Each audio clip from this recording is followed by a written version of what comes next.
And all this trouble, all this nightmare could have been prevented if she just didn't have that kid.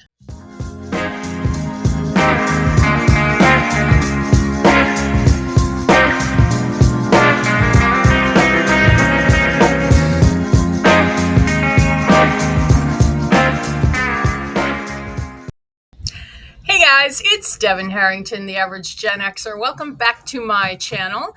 On this channel, I talk about things that interest me, and today we are reading some posts from the I Regret Having Children Facebook page. I make a lot of child-free content on this channel, and a lot of child-free people are asked ridiculous questions like, well, if you don't have kids, who will take care of you when you get old? Or who will you leave your stuff to? Or uh, if you don't have kids, you don't have a legacy. You won't have no one will carry on your name, whatever that means.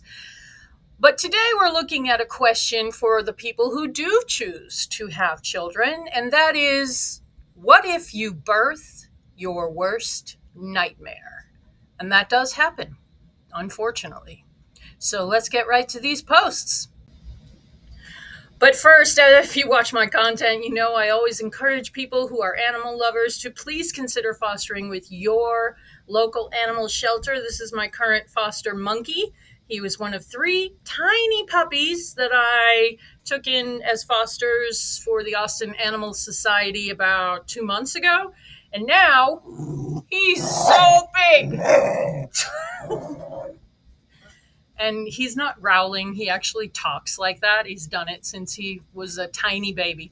But anyway, if you love animals, please, please help save the world, because the earth not only is overrun with humans, but every shelter, at least in the US, is packed to the gills and over capacity because there are so many unwanted pets out there. So please consider fostering for your local animal shelter. It's good for the soul, it's good for the animals, it's good for the planet, it's good for you.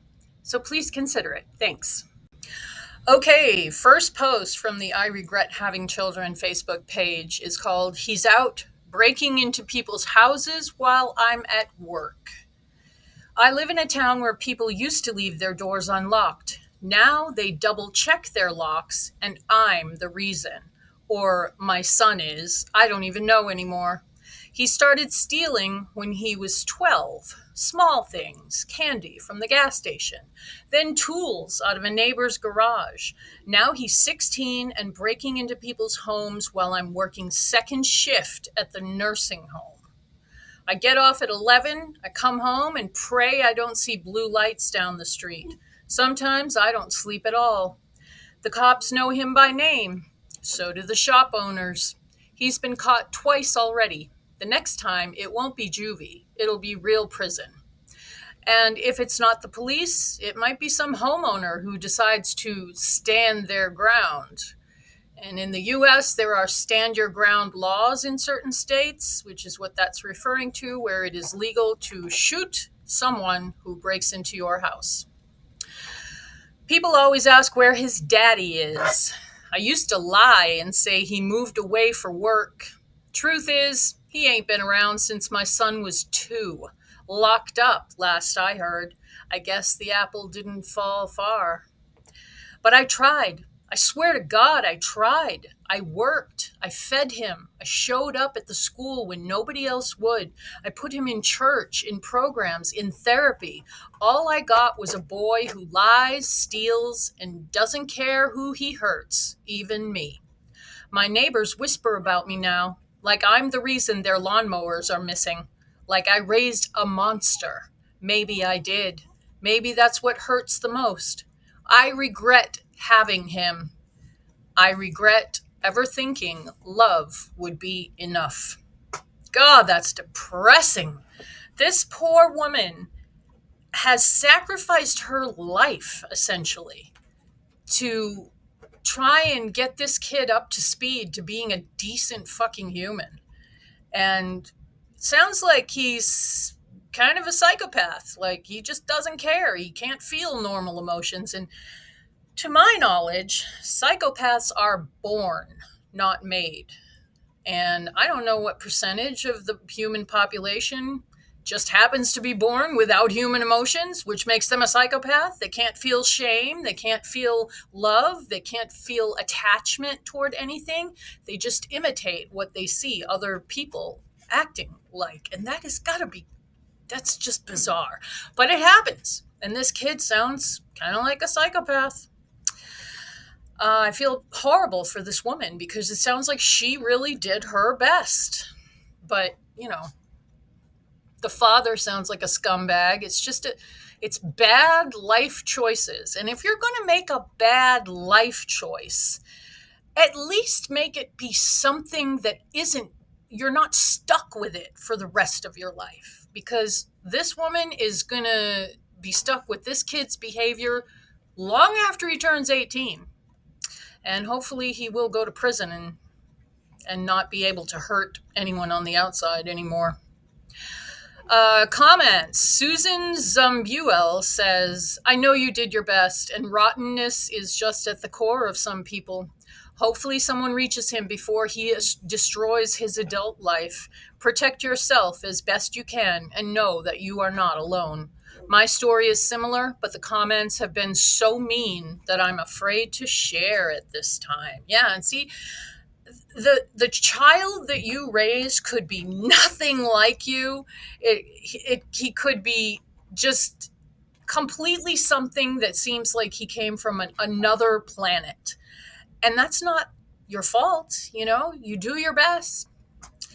Dawn Arcadia commented, he shouldn't be allowed to terrorize the neighborhood. Something needs to be done. Oh, my pearls. Okori Esther Chidima says, sorry, it's like you'll let him take a vacation in prison. Yeah. Catalin Medveski said, it's not your fault, darling. I'm sure you did your best being his mom. It is very hard for you to live this way, being in fear all the time about what he does next. Sometimes it's not good enough. It's not enough to be a good parent, as our kids have their own ways. Don't blame yourself. He needs therapy and to work on himself, not to go to jail in the future. Whatever happens, it's not your fault. Sending you much love.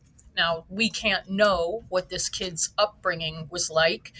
Maybe he is acting out because of something that happened to him, but there's no telling. But I do feel for this mother, and all this trouble, all this nightmare could have been prevented if she just didn't have that kid.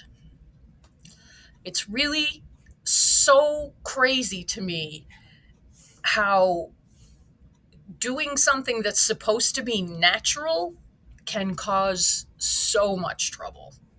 Even if you get through labor, delivery, the birth, all of that, your child makes it to adulthood, it never ends. This poor woman. Robert Strankman commented, love is never enough, no matter what anyone says. And while I believe an environment can aim who a kid is going to be, you can't really control what they derive joy from. And more importantly, you can't control their conscience or their understanding of consequences. If they can't feel bad about doing what they're doing and don't connect actions to consequences, then you can't exactly reach into his skull and rewire his brain. He is who he is. The choice is on you, now that he's nearing adulthood, to decide if you're going to allow the decisions he's making affect your joy. You are almost at the time when your support must merely manifest as gentle emotion instead of physical and financial. Damn. Okay, next post is called Nobody at Work Knows. They ask how my daughter is, and I say she's doing okay. I smile. I say she's figuring things out. I say she's between jobs. I say she's looking at classes. I don't say she's living in a halfway house. I don't say she OD'd in my bathroom last winter while I was at the grocery store. I don't say I had to throw out the towels because they were covered in blood and bile. I don't say I scrubbed the floor on my hands and knees before I called anyone just so the paramedics wouldn't see how bad it was. So her daughter OD'd in the bathroom. It was a mess. And this poor woman was compelled to clean up because of her shame and embarrassment, which I don't blame her for being shamed and embarrassed because this is a horrible situation, but that's very interesting to me that she cleaned up before she called the paramedics. At church, I say pray for her and laugh like it's a joke. People nod. Nobody asks questions. Nobody wants the real answer. She texts me, I'm clean, and I say, I'm proud of you, even though I know it's probably not true. Even though I know that right after she sends that text, she's probably messaging 10 other people for money or pills or worse. I say it anyway, because I don't know what else to say anymore. I've lent her money I didn't have. I've covered for her. I've lied for her. I've swallowed my pride so many times that it's a wonder I have a throat left. I used to think I was a strong person. Now I flinch when someone knocks at the door. I keep telling myself it'll get better, that this is a rough patch, that this is what unconditional love looks like. I just don't think you can unconditionally love someone when you're constantly covering for them. She's just trying to keep up appearances. It's not love anymore. It's maintenance. Yeah. It's damage control. Exactly. It's trying to survive one more day without something awful happening. And this just breaks me. I look at her baby pictures sometimes. I don't know why I still have them in my wallet. Habit, I guess. She was so beautiful. I mean, she is still beautiful, just eaten alive from the inside out.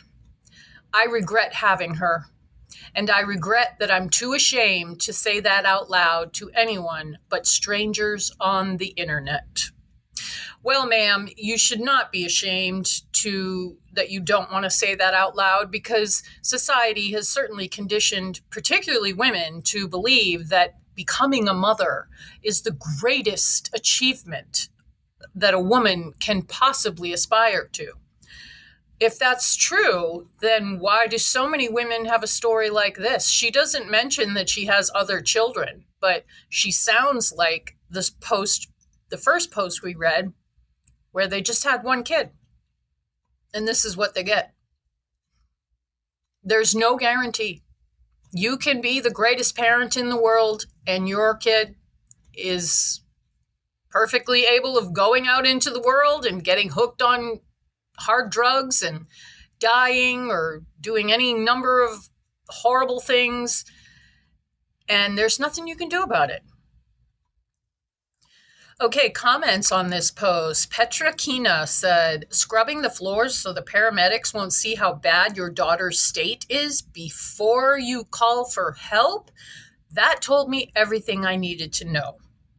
And then people are agreeing. What the fuck is that? Very selfish. I don't think it comes from selfishness. I think this poor woman is so used to covering for her daughter's problems. You know, she's a church-going lady. She doesn't mention that she had a drug problem herself. So maybe she is like my parents were back in the day, where hard drugs were not a part of the world. And what will the neighbors think? And that kind of thing. I think that, it's coming from trying to keep up appearances, trying to keep the facade of normality. Anyway, Kimberly Pitts agreed as well with Petra Kina. My thoughts exactly. You should be more worried about your children and less worried about how someone perceives you.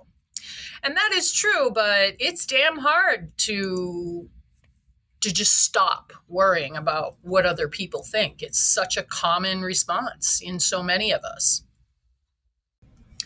Okay, moving on to the next post, and it's called I Don't Talk About My Son Much Anymore, Not Since the Charges.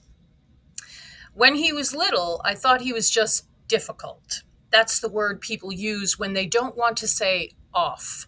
He had trouble keeping friends. He crossed boundaries, hugging kids too long, standing too close, saying things that didn't sit right. I brought it up to his pediatrician. I brought it up to his teachers. I even brought it up to a child psychologist when he was 11. But they always told me boys develop differently, or he's just struggling with impulse control. No one warned me how far it would go. He's 22 now. A young woman accused him of touching her at a party when she passed out drunk. She went to the police. He denied everything and swore it was consensual. But there were witnesses, enough to bring charges, enough to go to trial, enough to ruin someone else's life. And mine, too. God. I mean, so many parents have been through this kind of thing where their kid gets arrested and they just run to help and defend them and blah, blah, blah. It's just all such a waste, especially if your kid is, old enough to know better. 22. It sounds like this guy has he's off. He's off in the head. And that's reason number 861 why I would never have children is what if they grow up to be an embarrassment? Ugh, the worst. No thanks. She goes on. I don't defend him. I can't. I sat in that courtroom and saw the evidence. I heard the girl's voice shaking as she testified. I wanted to climb into the floor and disappear. The worst part was that I believed her. Somewhere deep in my bones, I knew this wasn't the first time he crossed a line, just the first time someone said no loud enough for the world to hear. I think back to when he was 16 and I caught him watching videos online that made me sick to my stomach. I grounded him. I took his phone, but I didn't take him back to therapy. I didn't push hard enough. I told myself he'd grow out of it, that it was normal teenage boy stuff. What the hell did I know? People whisper about me now. They look at me like I must have done something wrong to raise a monster. And maybe they're right. Maybe I did. I was a single mom working 2 jobs. Fucking A, man. You can't raise a kid with what the kid needs if you're never there because you have to work like a slave to be able to keep a roof over your head. That's, not that every single mom is, raising monsters. I'm not saying that. But this is unfortunately what can happen. This kid sounds like he was alone or on his own or being babysat a lot of the time. And kids get into shit. So she goes on, tired. I didn't always have the energy to correct every behavior. I missed things, important things. Yeah, because no single person can take on that responsibility. Not nowadays, not when rent is unaffordable. Unless you've got gazillions in the bank, you're on your own raising a kid as a single person. Even having family around is not the best answer. Yes, I'm child free. What the hell do I know? Well, I know that ignoring your kids because you're too busy working was the defining theme of my childhood. And look how I turned out. Be present for your kids, people. Okay, she goes on. Sometimes I think about the girl, about her parents, and how they must look at me like I brought this into their lives. And they're not wrong. I did. I don't visit my son in jail. I told him I needed space, that I was disappointed, heartbroken, ashamed. He cried on the phone when I said that. I cried too, but I haven't picked up his calls in months. I can't pretend this didn't happen. Good for you, ma'am. People always say parenting is hard. What they don't say is that sometimes your child grows up to be someone you can't love without guilt, without revulsion, without grieving the innocent version of them you thought you were raising. If I could go back, I would not do it again. Not just because of what happened to her, but because of what it revealed to me. The capacity to carry this kind of shame, the burden of regret that doesn't fade, the truth that sometimes motherhood is not redemptive. It's a lifelong sentence for something you can't undo. Well said, incredibly well said. Much better said than I could do. And she's right. She should not have had this kid. I mean, obviously, you don't know. Your innocent, gorgeous little baby is going to grow up to be a monster. Nobody knows that. But that's a good enough reason to not have kids. Don't roll the dice. Any crazy shit can happen. You could just be out living your life and having a good time and doing things you want to do. There are 8.5 billion people on Earth. We do not need any more people, in my humble opinion. Okay, the comments here. Heidi Hyatt commented, "It's easy to blame yourself in this situation, but you shouldn't. I'm disappointed that professionals minimized lack of impulse control. I don't know how it works where you are, but will he get any psych assessment in prison? Let the professionals work out what's wrong and take time to heal away from him." Yeah. It's probably a blessing that he's in jail. S.P. Cly said, "This is fascinating to me purely because I've always wondered what parents of murderers, abusers, rapists, etc. think and feel once they learn what their offspring has done. I hold space of compassion and curiosity, purely scientific, for you." That's sweet. Yolanda Mitchell commented, "I'm sorry you're carrying these feelings. Go get therapy to help you deal with this. Virtual hugs to you, Mom." Yeah.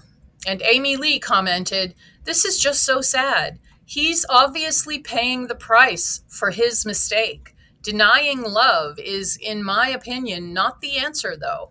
People make mistakes, especially someone who may have an undiagnosed mental disorder. Well, no one said he was undiagnosed. And no one said he has a mental disorder, although he's got something going on. But she's not obligated to take his jail phone calls because he's just going to want her to put money on his canteen and put money on his phone and all that bullshit. He's on his own. When I was 16, my stepfather got in my face and said, "Listen, whatever you're running around doing, if you get yourself into trouble, don't call and wake us up. We're not coming to help you. You get yourself into something, you get yourself out." And, that was many years ago when tough love was all the rage. Did that make me tougher? Probably, because I knew I was on my own. When I got arrested, I didn't even call anyone because I knew the answer was going to be no. So this lady does not have to take his jail phone calls. I mean, really, it's almost like saying, "Yes, I'm here for you. Even though you're in prison, I am here for you." And God forbid a mother is not there for her child after all the damage this kid has done to her life. I'm on the mother's side. She needs to get away from him, needs space, let him figure his shit out. They can meet again when he gets out or whenever and see if it can work out. But this child, even though he's 22, but throughout his childhood did horrible things, and she seems unprepared to deal with this, and I don't blame her for not speaking to him. Not at all. Okay, next post, and this will be our last post today.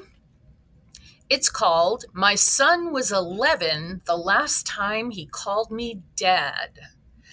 He was 11 when he stopped looking me in the eye. 11 when his mother got what she wanted, not in court, but in his head.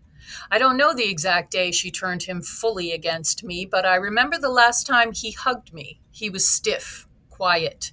He smelled like her new boyfriend's cologne. Oh, burn. That made no sense at first until he said, Mom says I should get used to calling Tony Dad soon. That night I sat in my car after dropping him off and screamed until I saw black spots. I didn't care who saw. That's the kind of pain this is. Yeah, and there is a special place in hell for parents who turn their children against their other parent just out of spite. That is absolutely unacceptable. My mother and my stepfather did that regarding my real dad. And my stepfather has told my youngest brother many, many lies about my dad just because he could and because he's a fucking narcissist. And it's not a good look for anyone. No one. My mom never missed an opportunity my entire life to remind me that my father was in a bar drinking instead of attending my third birthday party.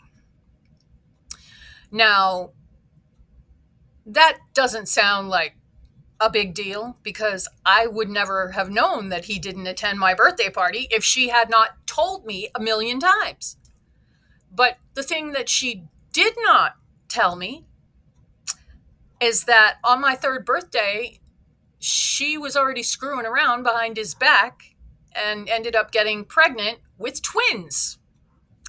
And she also did not tell me that in their divorce, my father petitioned for custody of me. And in the mid-70s, it was very rare for the father to get custody, full custody, physical custody, whatever. So if you are a parent who is talking shit about your ex to your child, leave your fucking kids out of it. It has nothing to do with them. Your ex could have been the biggest piece of shit ever, but you don't tell the kids that. That's like parenting 101. What the fuck is wrong with you? And yes, this is my younger self talking to my mother. Okay, moving on. We'd been through the motions, the custody battles, the court-mandated co-parenting sessions, the supervised visits she demanded, claiming emotional harm. And I played their game. I stayed calm. I paid the child support on time. I didn't miss birthdays. I kept a room for him at my place, even when he only came 2 weekends a month, until those stopped altogether.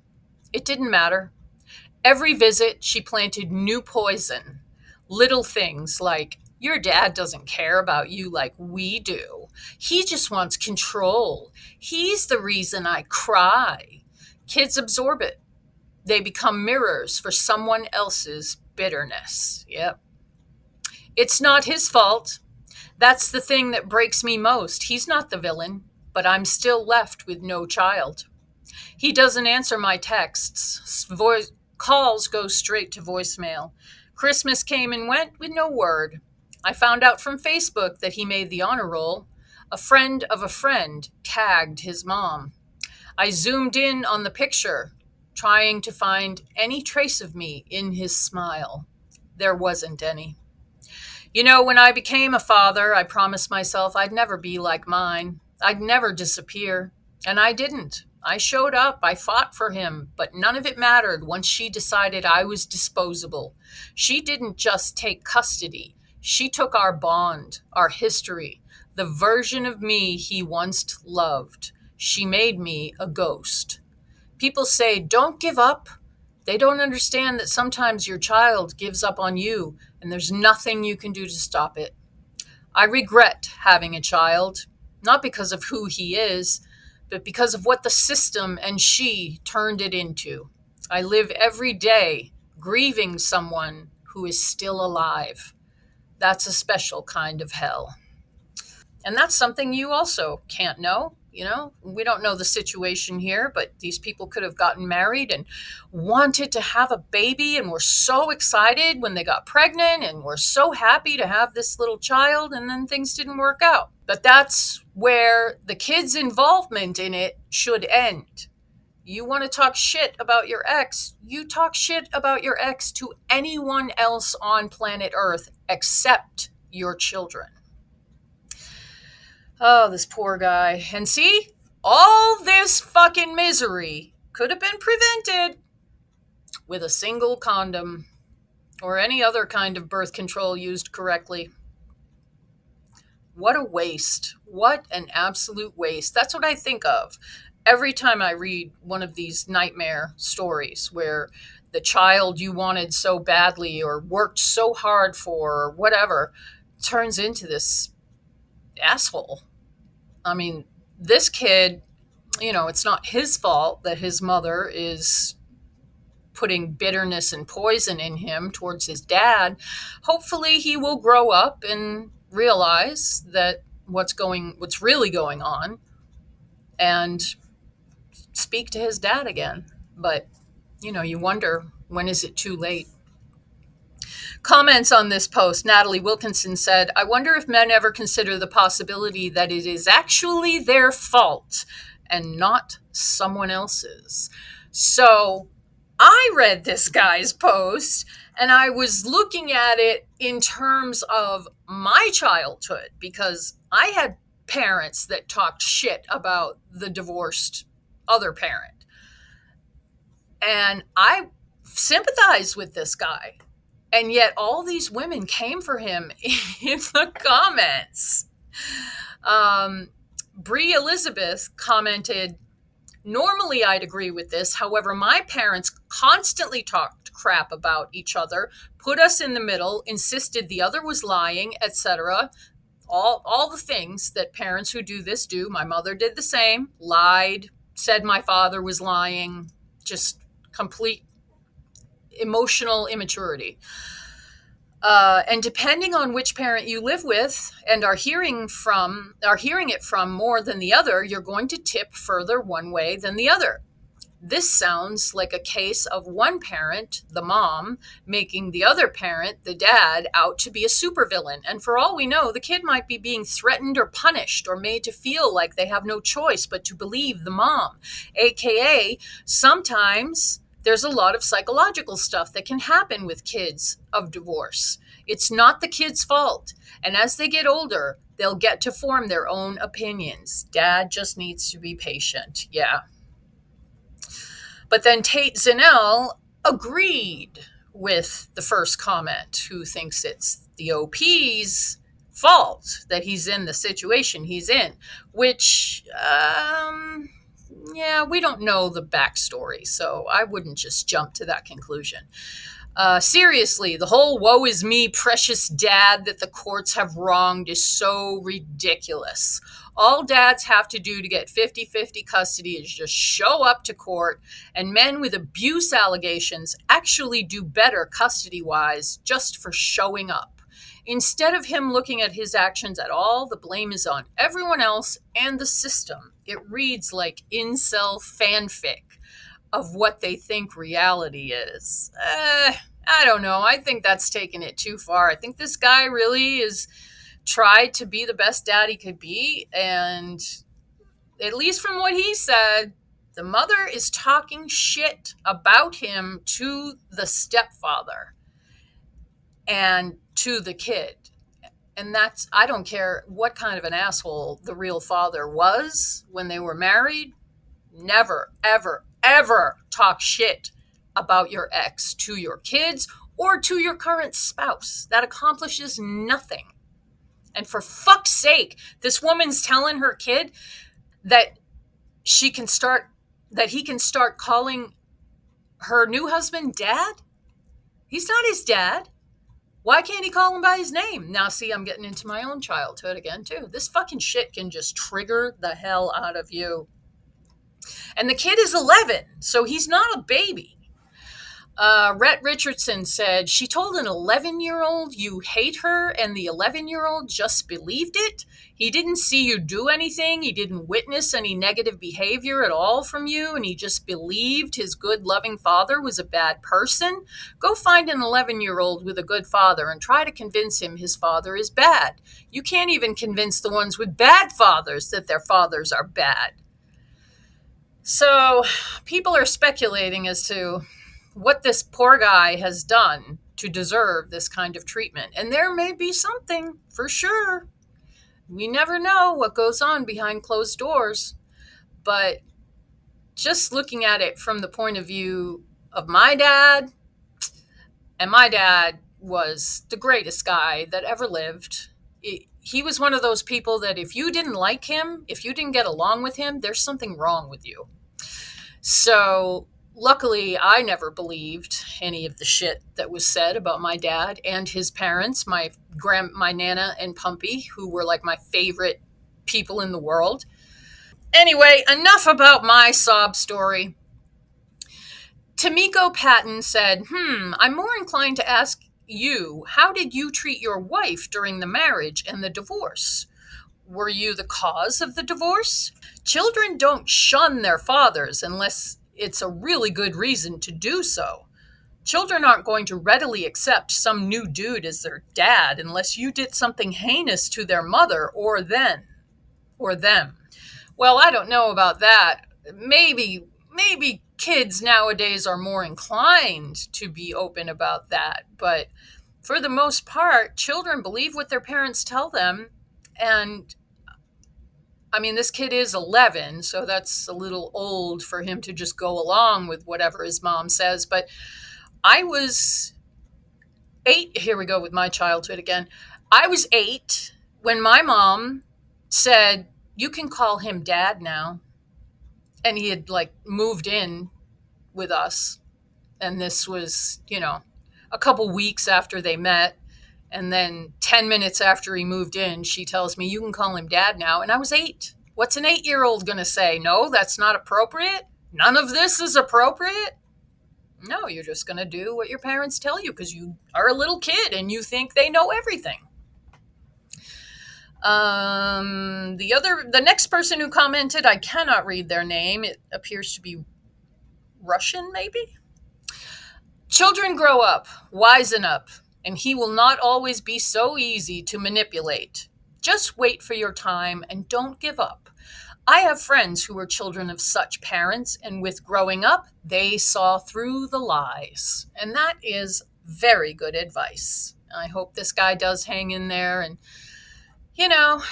as the kid gets older, see if he can open a dialogue. And that's what I have for you today, guys. If you like this video, please like it. Please leave a comment. Let me know what you think of these stories. As always, when I read regretful parent stories, I like to say that I don't read these stories to shame these people or mock them or make fun of them in any way. I read them because I'm a child-free person who thinks that the world is overpopulated and too many people are having children that they cannot afford, that they are unprepared for in some way, because you can just get pregnant. Oops, what am I going to do now? And people just don't think long and hard enough about it, in my humble opinion. So let me know what you think. We are closing in on 2,000 subs, and I am so grateful for that. And for everyone who stops by to listen to me talk shit on the internet. I thank you so much. So I will see you in the next video. Thank you so much.